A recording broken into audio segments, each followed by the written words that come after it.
అందరికీ నమస్కారం. ప్లీజ్ దయచేసి అందరూ సబ్స్క్రైబ్ చేయండి, లైక్ చేయండి. మీ ఆదరణని ఎప్పటిలాగే కోరుకుంటున్నాము. Thank you. ఇప్పుడు మనం చెప్పబోయే వీడియో జగన్ బచ్చా అని చంద్రబాబు అన్నాడు.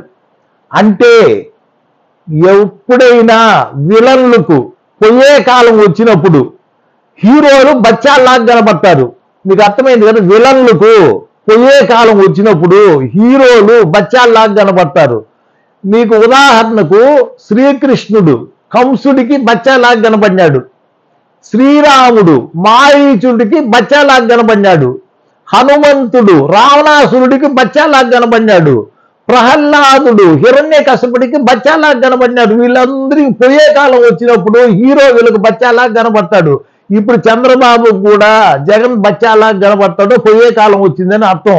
నిజంగా అతను బచ్చా అయితే 23 సీట్లతో నిన్ను తుక్కుగా నిన్ను ఓడించి ఇంటికి పంపించినాడు.